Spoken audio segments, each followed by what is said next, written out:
Thank you, Mr. Chair. Given that a number of states have spoken about Palestine directly, we have prepared 3 replies, which we will read one after the other, and we kindly ask for your indulgence in that regard. We will first respond to Israel's statement. Mr. Chair, at the outset, let us remind Israel that our name is not the Palestinian Authority, but the State of Palestine. Sure, your finance minister said at an event in Paris earlier this year, there is no such thing as a Palestinian people. And your prime minister on the 24th of September held up a map at the General Assembly entitled The New Middle East, in which Palestine was deleted and replaced entirely with Israel. But if your government is annexationist and racist, this body is not, and we ask you to kindly adhere to UN protocol and nomenclature and to show respect to all stakeholders in this room. Let us also remind the Israeli delegate that the lack of rules of procedure for this meeting does not give carte blanche to lose all sense of decorum when speaking to interlocutors in this room. To the other states and civil society in the room, let me simplify Israel's statement for you. Other than throwing insults around and making grave, baseless accusations, Israel said something that should make all of you shudder. It effectively said, I can kill any and every person in Gaza. The 2.3 million people in Gaza are either terrorists or terrorist sympathizers or human shields, and are therefore legitimate targets. Every person, according to Israel, falls into one of these 3 categories: a child, a journalist, a doctor, a UN staff, a newborn baby in an incubator. And so, according to Israel, it can kill them and then have the audacity to come to this room and tell the world with a straight face, we are acting in accordance with international law. The death of each of the over 11,350 people killed over the past month, be it children, journalists, UN staff, the sick, the elderly, according to Israel, was justified. Think about that for a moment and let it give you pause. Anyone espousing this warped logic has no shred of humanity, no sense of morality, and no knowledge of legality. But guess what?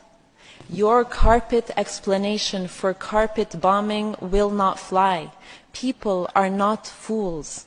The people in this room are seasoned diplomats who are well-read, have a knowledge of history, and many of whom have seen your government make the same arguments during your 6 previous military aggressions on Gaza in the past 15 years. They have seen you resort to collective punishment, targeting of Palestinian children, journalists, medical staff, aid workers before. They have seen you forcibly transfer our communities, colonize our lands, demolish our homes, and evict families from their own properties since the 7th of October and for the 75 years that preceded it. They have seen your state-sponsored disinformation campaign before. Again, not fools, don't insult our intelligence. By saying that it is acting in accordance with international law, Israel is effectively saying the UN Secretary General, the UN High Commissioner for Human Rights, the WHO, UNICEF, OCHA, UN Special Rapporteurs, the UN Independent Commission of Inquiry on the Situation, human rights organizations worldwide, disarmament NGOs worldwide, humanitarian NGOs worldwide, countless legal experts are all wrong. Everyone is lying about Israel violating international law, and we are asked instead to believe Israel, the state that is actually doing the indiscriminate killing. It is interesting that by saying even wars have rules, Israel quoted the very same UN Secretary General whose resignation it has called for because he dared to say that Israel has a history of occupying Palestinian land. The dissonance of hearing the Israeli representative talk about wars having rules as it commits genocide and breaches every rule in the book live on our TV screens is quite something. To Israel we say, we see through your PR and disinformation. The whole world sees through your PR and disinformation. The millions of people filling the streets in every major capital of the world, calling you out for genocide, sees through your PR and disinformation. Perhaps you think that with your incendiary rhetoric, we will all forget the incitement, the declarations and acts of Israeli officials, the people you represent, to wipe out Gaza, to drop a nuclear bomb on the Palestinian people, to destroy the human animals and children of darkness. Perhaps you think that your constant intimidation and threatening language will make everyone overlook the fact that Israel is, as we speak, killing babies, youth, women, men, elderly, no one too small or too old or too sick to be spared its wrath. Perhaps you think that by cutting off telecommunications and imposing yet another blackout on Gaza, you can continue to commit genocide while avoiding the annoyance of people being able to use their phones and computers to report on it.